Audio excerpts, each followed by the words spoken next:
Hello, मैं Vinod Kumar sure success CTET classes के online platform पर आप सबका स्वागत करता हूं।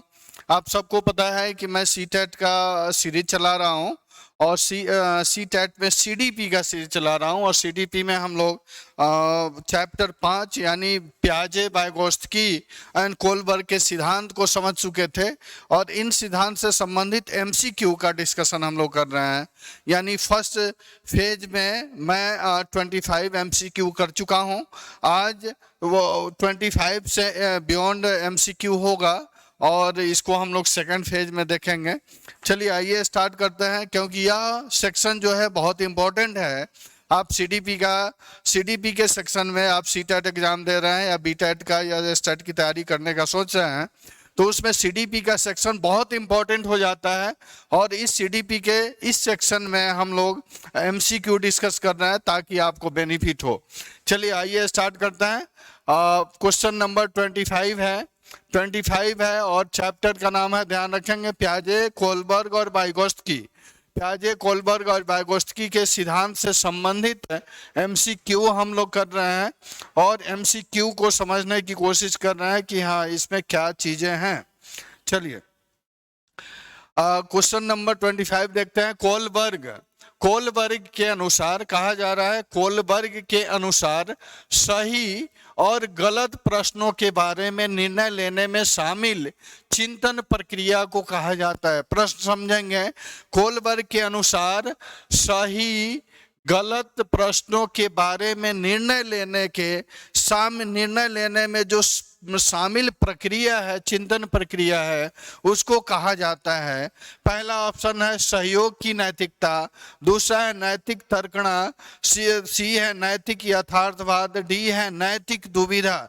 नैतिक दुविधा की बात की जा रही है, यानी आप कह सकते हैं, आप सबको पता है कि कोलबर्ग संवेगात्मक विकास के सिद्धांत के साथ नैतिक विकास की सिद्धांत देते हैं और ये कहते हैं कि बच्चों को क्लासरूम में नैतिक विकास के लिए उससे संबंधित जो भी चर्चाएं हो सकती हैं वो करना चाहिए ताकि बच्चों का नैतिक विकास हो। और इस समय यह सही कोई भी प्रश्न है अगर उस पर तर्क किया जाता है तो वो तर्क गलत है या सही है, इसमें जो चिंतन शामिल है उस चिंतन को नैतिक तर्कणा कहते हैं, यानी नैतिक स्तर पर जज करने की प्रक्रिया, इसको हम लोग नैतिक तर्कणा कहते हैं। इसलिए बी ऑप्शन पे जाएंगे। चलिए नेक्स्ट प्रश्न है। यहाँ पर प्रश्न पूछा जा रहा है, एक विद्यार्थी अपने समकक्ष व्यक्तियों के समूह के प्रति आक्रामक व्यवहार करता है और विद्यालय के मानदंडों को नहीं मानता। इस विद्यार्थी को डैश में सहायता की आवश्यकता है। ये ऑप्शन है भावात्मक क्षेत्र, बी है उच्च स्तरीय चिंतन कौशल, सी है संज्ञानात्मक क्षेत्र, डी है मनोज्ञात्मक क्षेत्र। कहा जा रहा है एक विद्यार्थी अपने समकक्ष व्यक्तियों के समूह के प्रति आक्रामक व्यवहार करता है और विद्यालय के मानदंडों को नहीं मानता। इस विद्यार्थी को डैश में सहायता की आवश्यकता है। तो देखेंगे, यानी कहने का अर्थ है कि उस समय जो बच्चा है ये ईगो सेंट्रिक अवस्था में है और उसमें भावनात्मक सहयोग की आवश्यकता है। जब तक आप उससे इमोशनली अटैचमेंट नहीं होंगे और तब तक वो आपके बातों को नहीं मानेगा, सामाजिक प्रक्रियाओं को, सामाजिक तर्कणा को नहीं मानेगा। इसलिए कह सकते हैं उस बच्चे को भावनात्मक क्षेत्र में सहयोग करने की आवश्यकता है। इसलिए ए ऑप्शन पे जाएंगे, ध्यान रखेंगे। चलिए नेक्स्ट प्रश्न है। यहाँ पे प्रश्न पूछा जा रहा है आपसे, प्रश्न है पियाजे के अनुसार संज्ञानात्मक विकास के किस चरण पर बच्चा वस्तु अस्थायित्व को प्रदर्शित करता है। ध्यान रखेंगे, प्रश्न रिपीट कर रहा हूं। पियाजे के अनुसार संज्ञानात्मक विकास, कॉग्निटिव डेवलपमेंट की बात की जा रही है, संज्ञानात्मक विकास के किस चरण पर बच्चा वस्तु अस्थायित्व को प्रदर्शित करता है। ए है मूर्त संक्रियात्मक चरण, बी है औपचारिक संक्रियात्मक चरण, सी है संवेदी प्रेरक चरण और डी है पूर्व संक्रियात्मक चरण। पूर्व संक्रियात्मक चरण अर्थात ध्यान रखेंगे, पूछा जा रहा संज्ञात्मक विकास के किस चरण में वस्तु अस्थायित्व को प्रदर्शित करता है। वस्तु अस्थायित्व का अर्थ है कि जो वस्तुएं उसके सामने हैं वह समझता है कि इसका अस्तित्व है, और यह प्रक्रिया संवेदी प्रेरक चरण में डेवलप होती है। यह प्रक्रिया जो है संवेदी प्रेरक अवस्था में डेवलप होती है। चलिए नेक्स्ट प्रश्न है।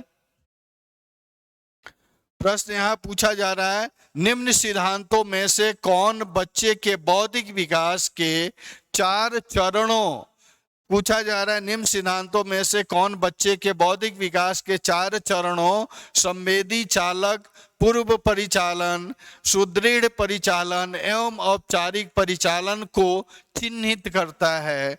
ए ऑप्शन है एरिक्सन का मनोसामाजिक विकास का सिद्धांत, बी है फ्लॉयड के मानसिक यौन विकास सिद्धांत, सी है जीन पियाजे का संज्ञानात्मक विकास का सिद्धांत, डी है कोलबर्ग का नैतिक विकास का सिद्धांत। कोलबर्ग का नैतिक विकास का सिद्धांत। ध्यान रखेंगे, पूछा जा रहा है निम्न सिद्धांतों में से कौन बच्चे के बौद्धिक विकास के 4 चरणों संवेदी चालक, पूर्व परिचालन, सुदृढ़ परिचालन एवं औपचारिक परिचालन को चिन्हित करता है।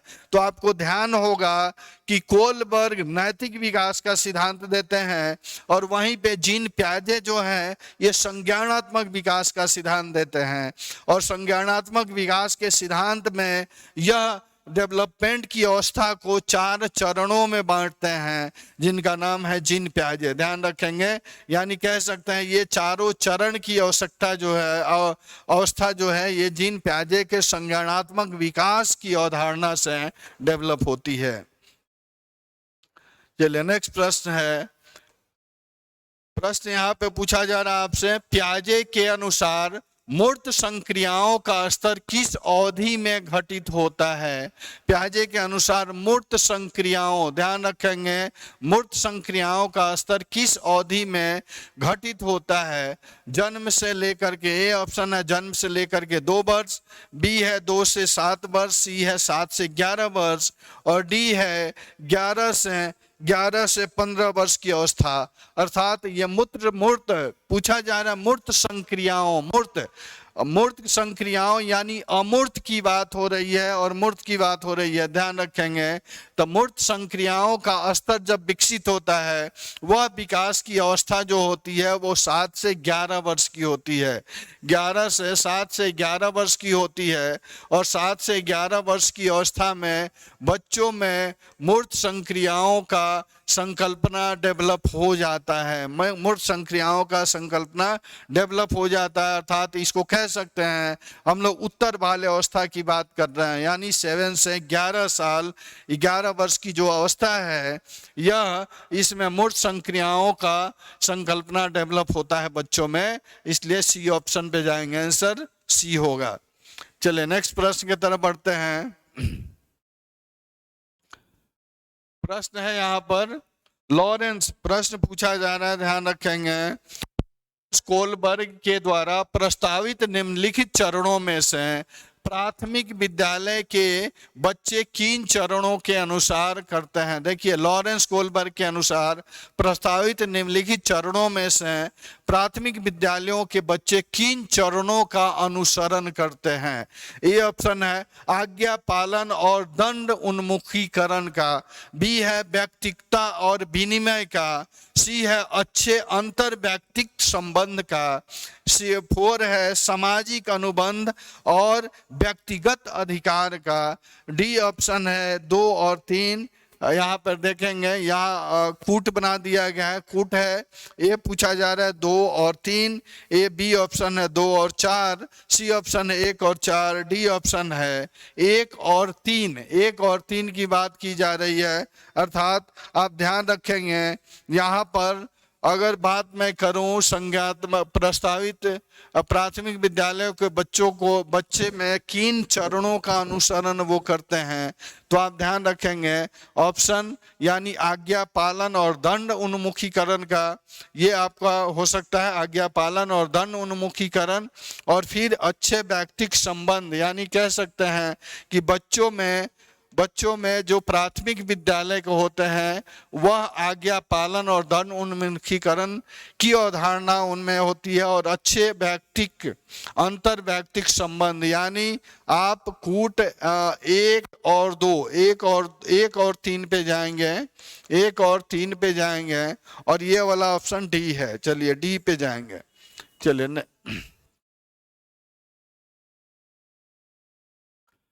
यह पेडागोजी से संबंधित प्रश्न है, पेडागोजी से संबंधित प्रश्न है, ध्यान रखेंगे। पूछा जा रहा है कर्नैल सिंह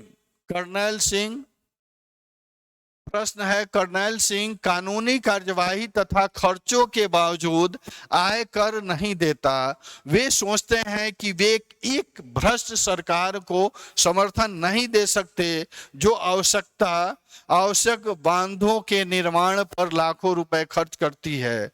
वे संभवतः कोल वर्ग के नैतिक विकास की किस अवस्था में है। प्रश्न समझेंगे, बहुत इंपॉर्टेंट प्रश्न है। कर्नैल सिंह कानूनी कार्रवाई तथा खर्चों के बावजूद आय कर नहीं देता। वे सोचते हैं कि वे एक भ्रष्ट सरकार को समर्थन नहीं दे सकते जो आवश्यक बांधों के निर्माण पर लाखों रुपए खर्च करती है। वे संभवतः कोल वर्ग के नैतिक विकास की किस अवस्था में हैं। ऑप्शन है ए परंपरागत, बी है पश्च परंपरागत, बी है पश्च परंपरागत, सी है पूर्व परंपरागत, और वहीं पे डी पूछा जा रहा है पर परंपरागत। यानी यह कहा जा सकता है कि कर्नैल सिंह जो है ये पश्च परंपरागत यानी पुरानी परंपरा के सिद्धांतों से वो जकड़े हुए हैं और वो परंपरागत व्यवहार कर रहे हैं और वो सोच रहे हैं कि उसी परंपरा का निर्वहन हमारी वर्तमान की सरकार करे। इसलिए आप कह सकते हैं कि ये कोल वर्ग के पश्च परंपरागत सिद्धांत की अवस्था में उनका सोच डेवलप हो रहा है। चलिए नेक्स्ट प्रश्न की तरफ बढ़ते हैं। नेक्स्ट प्रश्न है, प्रश्न पूछा जा रहा है, एक शिक्षिका अपनी कक्षा से कहती है सभी प्रकार के प्रदत्त कार्यों के निर्माण इस प्रकार किया गया है कि प्रत्येक विद्यार्थी अधिक प्रभावशाली ढंग से सीख सके, अतः सभी विद्यार्थी बिना किसी अन्य की सहायता से अपना कार्य पूर्ण करे। वह कोल वर्ग के किस नैतिक विकास के चरण की ओर संकेत दे रही है। प्रश्न समझेंगे, बहुत इंपॉर्टेंट प्रश्न है और ये पेडागोजी से यानी शिक्षण शास्त्र से संबंधित प्रश्न है। एक शिक्षिका अपनी कक्षा से कहती है सभी प्रकार के प्रदत्त कार्यों के निर्माण इस प्रकार किया गया है कि प्रत्येक विद्यार्थी एक अधिक प्रभावशाली ढंग से सीख सके, अतः सभी विद्यार्थी बिना किसी अन्य की सहायता से अपना कार्य पूर्ण करे। वह कोल वर्ग के किस नैतिक विकास के चरण की ओर संकेत दे रही है। पहला है औपचारिक पूर्व औपचारिक चरण, बी है औपचारिक चरण, सी है पर औपचारिक चरण और डी है पूर्व औपचारिक चरण। यानी आप देख सकते हैं यहाँ मिलाने की बात की जा रही है। पूर्व औपचारिक चरण, औपचारिक चरण, पर औपचारिक चरण, यानी कह सकते हैं ये पर औपचारिक चरण यानी सामाजिक संविदा। वो कोल वर्ग कहते हैं कि यह सामाजिक संविदा से संबंधित व्यवस्थाएं हैं, इसलिए कह सकते हैं कि ये कोल वर्ग के औपचारिक चरण के सिद्धांत को यह सपोर्ट करती है। औपचारिक चरण यानी आंसर सी होगा, इसका आंसर सी पे जाएंगे, आप ध्यान रखेंगे। चलिए नेक्स्ट प्रश्न है, संज्ञानात्मक पूछा जा रहा है संज्ञानात्मक विकास निम्न में से किसके द्वारा समर्थित होता है। संज्ञानात्मक विकास निम्न से किसके द्वारा समर्थित होता है। ए ऑप्शन है जितना संभव हो उतनी आवृत्ति से संगत और सुनियोजित परीक्षाओं का आयोजन करना। बी है उन गतिविधियों का प्रस्तुत करना जो पारंपरिक पद्धतियों को सुदृढ़ बनाता है। सी ऑप्शन है एक समृद्ध और विविधतापूर्ण वातावरण उपलब्ध कराना। डी ऑप्शन है सहयोगात्मक की अपेक्षा व्यक्तिगत गतिविधियों पर अधिक ध्यान केंद्रित करना। अधिक ध्यान केंद्रित करने की बात कही जा रही है, अर्थात कह सकते हैं संज्ञानात्मक विकास जो है यह एक समृद्ध और विविधतापूर्ण वातावरण में उपलब्ध कराना ही इसकी अवधारणा है। यानी कह सकते हैं यह निर्देशित करता है कि विविधतापूर्ण वातावरण में रह करके ही बच्चों का समुचित विकास हो सकता है और एक समृद्ध व्यवस्था स्थापित की जा सकती है। इसलिए यह कह सकते हैं कि यह सी ऑप्शन पे जाएंगे, यानी संज्ञानात्मक विकास जो है एक समृद्ध और विविधतापूर्ण व्यवस्था उपलब्ध कराने का ही एक दूसरा नाम है और उसी में ये व्यवस्थाएं डेवलप होती हैं, ये सिद्धांत कार्य करता है। वाइगोत्स्की के सिद्धांत में विकास के निम्नलिखित में से कौन से पहलू की उपेक्षा होती है? पूछा जा रहा है वाइगोत्स्की के सिद्धांत में विकास के निम्नलिखित में से कौन सी पहलू की उपेक्षा होती है? पहला है सामाजिक, दूसरा है सांस्कृतिक, तीसरा है जैविक और चौथा है भाषाई। यानी कह सकते हैं वाइगोत्स्की के सिद्धांत में विकास के निम्नलिखित पहलुओं की उपेक्षा होती है, तो यह जैविक पहलू है यानी आनुवंशिकता। कह सकते हैं ये सामाजिक प्रक्रिया की बात करते हैं, सांस्कृतिक प्रक्रिया की बात करते हैं और साथ में भाषाई प्रक्रिया की भी बात करते हैं, लेकिन ये जैविक सिद्धांत को नकार देते हैं। यानी कह सकते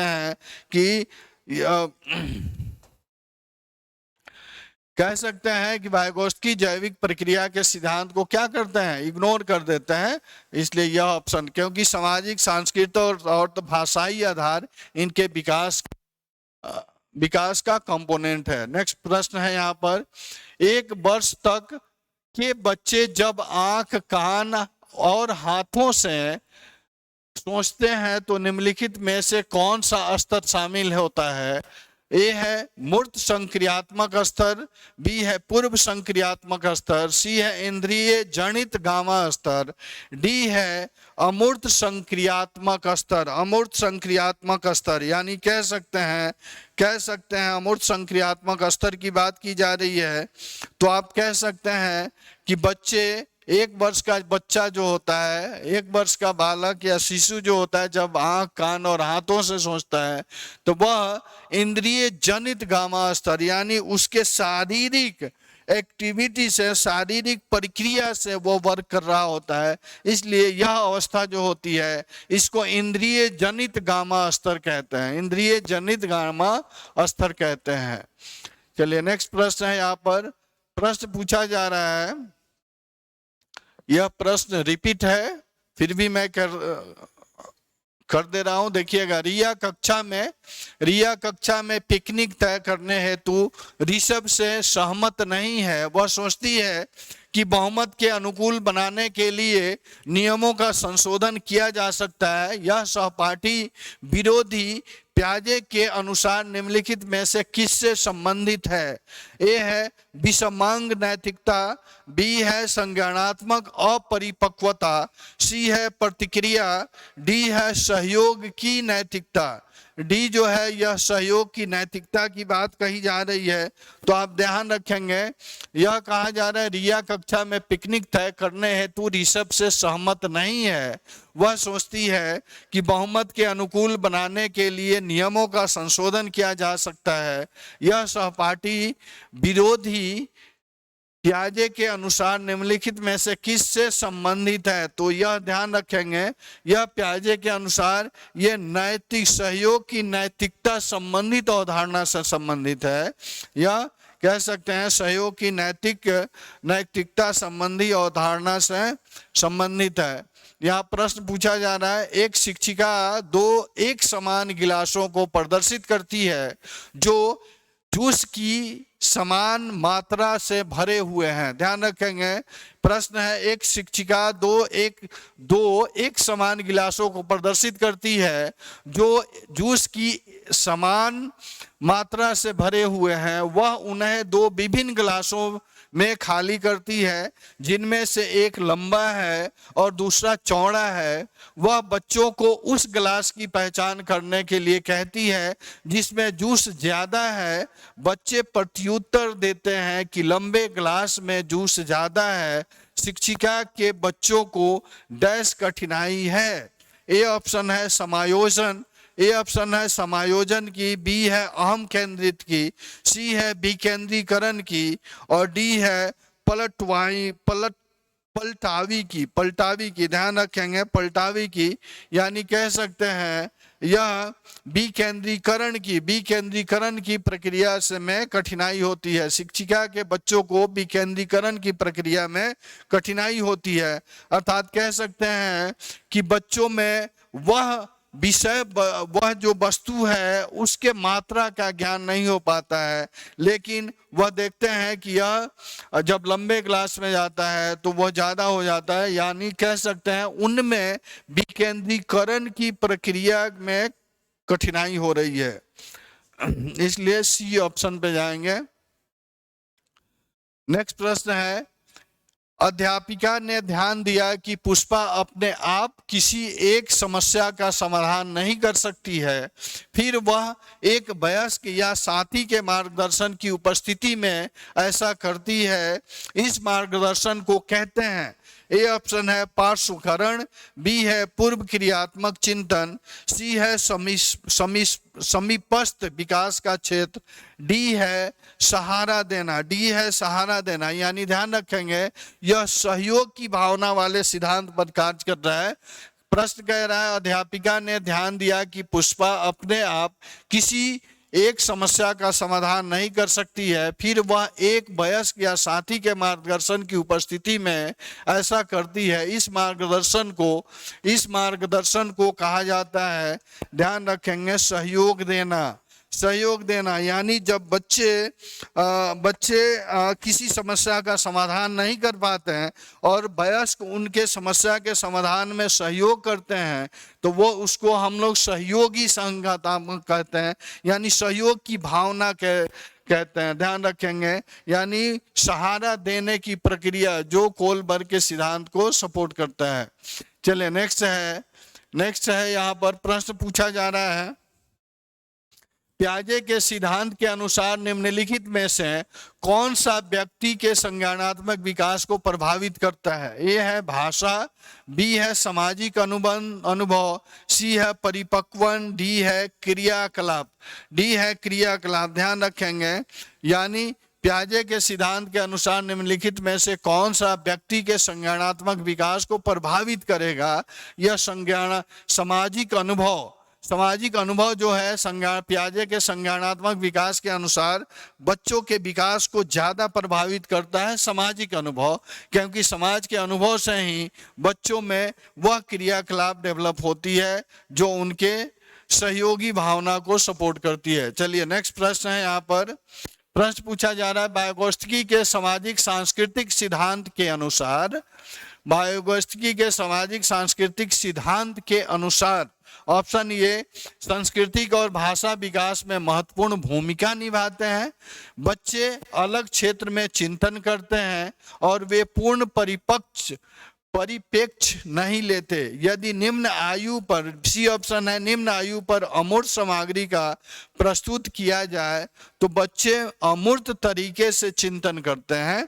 डी ऑप्शन है, स्वनिर्देशित वाक्य सहयोग का निम्न स्तर होता है। पूछा जा रहा है वाइगोत्स्की के सामाजिक, ध्यान रखेंगे सामाजिक सांस्कृतिक सिद्धांत की बात की जा रही है कि सामाजिक सांस्कृतिक सिद्धांत में आप सबको पता है कि यह संस्कृति और भाषा के सामाजिक सांस्कृतिक सिद्धांत जो है बच्चों के सांस्कृतिक विकास और उनके भाषाई विकास में महत्वपूर्ण भूमिका निभाता है। क्योंकि आपको पता है कि बच्चों का सांस्कृतिक और भाषाई विकास उनके सामाजिक परिवेश पर ही निर्भर करता है।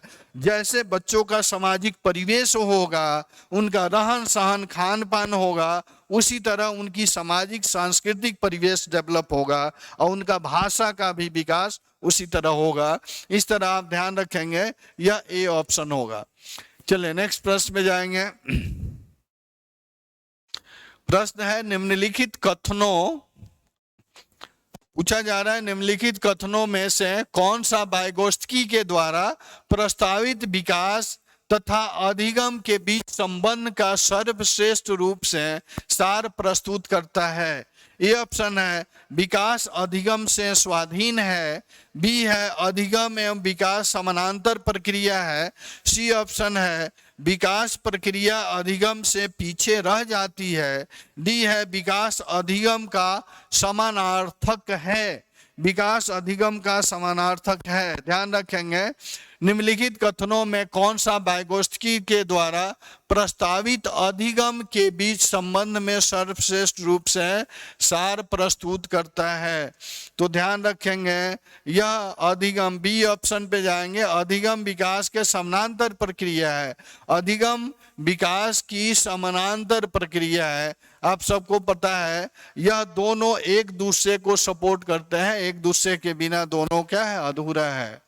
नेक्स्ट प्रश्न है, यहाँ पर प्रश्न पूछा जा रहा है, कोलबर्ग के सिद्धांत के पूर्व परंपरागत स्तर के अनुसार कोई नैतिक निर्णय लेते समय एक व्यक्ति निम्न में से किस तरफ प्रवृत्त होगा। ये ऑप्शन है व्यक्तिगत आवश्यकता तथा इच्छाएं, बी है व्यक्तिगत मूल्य, सी है पारिवारिक अपेक्षा, डी है अंतर्निहित संभावित दंड। अंतर्निहित संभावित दंड है। ध्यान रखेंगे कोलबर्ग के सिद्धांत के पूर्व परंपरागत स्तर के अनुसार कोई नैतिक निर्णय लेते समय एक व्यक्ति निम्न में से किस तरह प्रवृत्त करता है, किस तरह अपनी प्रवृत्ति अपनाता है। तो यह ध्यान रखेंगे यह अंतर्निहित संभावित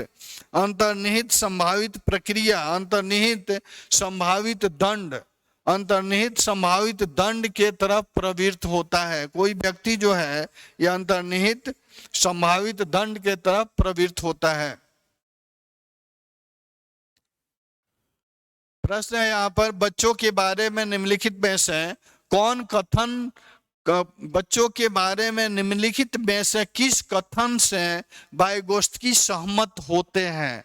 ए ऑप्शन है बच्चे तब सीखते हैं जब उसके लिए आकर्षक पुरस्कार निर्धारित किए जाए, बी है बच्चों के चिंतन को तब तक समझा जा सकता है जब प्रयोगशाला में पशुओं पर प्रयोग किया जाए, सी ऑप्शन है बच्चे जन्म से शैतान होते हैं और उन्हें दंड देकर नियंत्रित किया जाना चाहिए, डी ऑप्शन है बच्चे समवयस्क और वयस्कों के साथ सामाजिक अंतःक्रिया के माध्यम से सीखते हैं, अंतःक्रिया के माध्यम से सीखते हैं। ध्यान रखेंगे कहा जा रहा है बच्चों के बारे में निम्नलिखित में से किस कथन से वाइगोत्स्की सहमत होते हैं। तो ध्यान रखेंगे बच्चे वयस्कों के साथ सामाजिक अंतःक्रिया के माध्यम से सीखते हैं।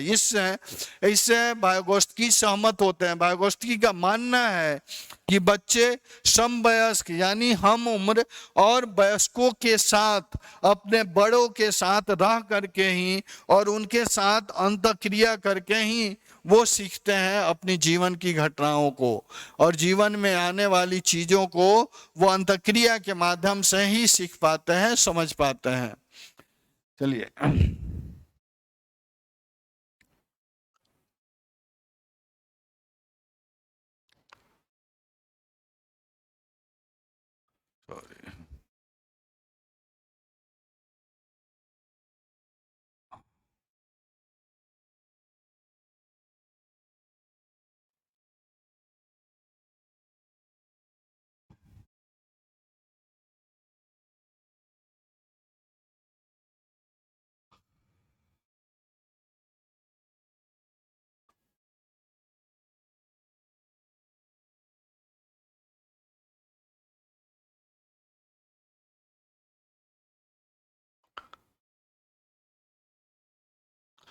चलिए आइए, नेक्स्ट प्रश्न है। प्रश्न पूछा जा रहा है, यहाँ पे ध्यान रखेंगे। प्रश्न है, पियाजे के अनुसार 2 से 7 वर्ष के बीच का एक बच्चा संज्ञानात्मक विकास की किस अवस्था में है? 2 से 7 पूछा जा रहा है। 2 से 7 वर्ष के बीच का बच्चा संज्ञानात्मक विकास के किस अवस्था में है? किस अवस्था में है? ए ऑप्शन है औपचारिक संक्रियात्मक, बी है मूर्त संक्रियात्मक, सी है संवेदी गतिक, डी है पूर्व संक्रियात्मक। यानी 2 से 7 साल का बच्चा जो है, 2 वर्ष से, ध्यान रखेंगे, 2 वर्ष से 7 वर्ष के बीच का जो बच्चा है, यह पूर्व संक्रियात्मक अवस्था में होता है। पियाजे के अनुसार पियाजे ने इन अवस्था को बांट के रखा है, ध्यान रखेंगे। नेक्स्ट प्रश्न है, यहाँ पर प्रश्न पूछा जा रहा है, नवीन जानकारी को शामिल करने के लिए वर्तमान स्कीमा में बदलाव की प्रक्रिया को डैश कहलाती है? आत्मसातीकरण, ध्यान रखेंगे। बी है समायोजन, सी है अहम केंद्रिता, डी है अनुकूलन। यानी नवीन जानकारी को शामिल करने के लिए वर्तमान स्कीमा में बदलाव की प्रक्रिया को आत्मसातीकरण की प्रक्रिया कहते हैं। यानी यह प्रक्रिया वैसी प्रक्रिया है जिसमें नवीन ज्ञान को, नए जानकारी को शामिल करने के लिए पुराने ज्ञान में परिवर्तन की प्रक्रिया को हम आप क्या कहते हैं? आत्मसातीकरण की प्रक्रिया कहते हैं। चलिए नेक्स्ट प्रश्न है। प्रश्न यहां पर पूछा जा रहा है आपसे, मानसिक संरचना जो चिंतन के निर्माण प्रखंड है, इसके लिए पियाजे के किस शब्द पद का प्रयोग किया जाता है? ए है जिन, बी है परिपक्वन, सी है स्कीमा, डी है विकास का क्षेत्र। यानी ध्यान रखेंगे, मानसिक संक्रिया पूछा जा रहा है, मानसिक संरचनाएं जो चिंतन के निर्माण का प्रमुख केंद्र है, इसके लिए पियाजे किस शब्द का प्रयोग करते हैं? ये स्कीमा का प्रयोग करते हैं। ध्यान रखेंगे, पियाजे स्कीमा की बात करते हैं जहां पर मानसिक क्रियाएं वर्क कर रही होती हैं और वहां वो संज्ञानात्मक विकास में चिंतन डेवलप हो रहा होता है। बायोगोस्की, ध्यान रखेंगे, ये बायोगोस्की के अनुसार बच्चे स्वयं से क्यों बोलते हैं? ये ऑप्शन है बच्चे अपने प्रति वयस्कों का ध्यान आकर्षित करने के लिए बोलते हैं, बी है बच्चे स्वभाव से बहुत बातूनी होते हैं, सी है बच्चे अहम केंद्रित होते हैं, डी है बच्चे अपने कार्य को दिशा देने के लिए बोलते हैं। ध्यान रखेंगे, बायोगोस्की के अनुसार बच्चे स्वयं से क्यों बोलते हैं?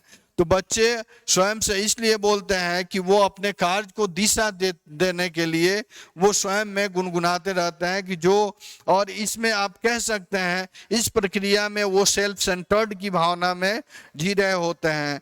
इसलिए आप ध्यान रखेंगे, डी ऑप्शन पे जाएंगे कि बच्चे अपने कार्य को दिशा देने के लिए स्वयं से बोलते हैं, स्वयं से बातें करते हैं। नेक्स्ट प्रश्न है, अमूर्त वैज्ञानिक चिंतन के लिए क्षमता का विकास निम्नलिखित आवश्यकताओं में से किसकी एक विशेषता है? ए है मूर्त संक्रियात्मक अवस्था, बी है औपचारिक संक्रियात्मक अवस्था, सी है संवेदी गतिक अवस्था, डी है पूर्व संक्रियात्मक अवस्था। पूछा जा रहा है, अमूर्त वैज्ञानिक चिंतन के लिए क्षमता का विकास निम्नलिखित अवस्थाओं में से किसकी एक विशेषता है? तो ध्यान रखेंगे, ये अमूर्त वैज्ञानिक चिंतन की अवस्था जो है यह औपचारिक संक्रियात्मक अवस्था में होती है। अमूर्त वैज्ञानिक चिंतन यानी अमूर्त चिंतन की बात की जा रही है, और अमूर्त चिंतन जो होता है यह औपचारिक संक्रियात्मक अवस्था में ही डेवलप होता है। चलिए नेक्स्ट प्रश्न है, एक बच्चा तर्क प्रस्तुत करता है, आप यह मेरे लिए करें और मैं वह आपके लिए करूंगा। यह बच्चा कोलबर्ग की किस नैतिक तर्कणा की किस अवस्था के अंतर्गत आएगा? प्रश्न समझेंगे, एक बच्चा तर्क प्रस्तुत करता है कि आप यह मेरे लिए करें और मैं वह आपके लिए करूंगा। यह बच्चा कोलबर्ग के किस नैतिक तर्कणा की अवस्था के अंतर्गत आएगा? ए ऑप्शन है अच्छा लड़का अच्छी लड़की अभिमुखीकरण, अच्छा लड़का अच्छी लड़की अभिमुखीकरण। बी है सामाजिक अनुबंधन अभिमुखीकरण। सी है सहायक उद्देश्य अभिमुखीकरण। डी है दंड आज्ञा पालन अभिमुखीकरण, दंड आज्ञा पालन अभिमुखीकरण। ए है अच्छा लड़का अच्छी लड़की अभिमुखीकरण। यानी देखिए यह तर्कणा जो है यह नैतिक तर्कणा है, और नैतिक तर्क के आधार पर बच्चा कह रहा है कि आप मेरे लिए करें और वह मैं आपके लिए करूंगा।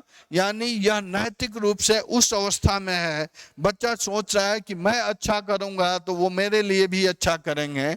यानी यह अच्छा लड़का अच्छा लड़की अभिमुखीकरण के तर्कणा को सपोर्ट करते हैं। चलिए, यह कोलबर्ग, पियाजे और वाइगोत्स्की के सिद्धांत से संबंधित एमसीक्यू थे। इसको हमने डिस्कस किया, समझने की कोशिश की, ताकि आप जब भी एग्जाम दें तो आपको कोई कठिनाई ना हो।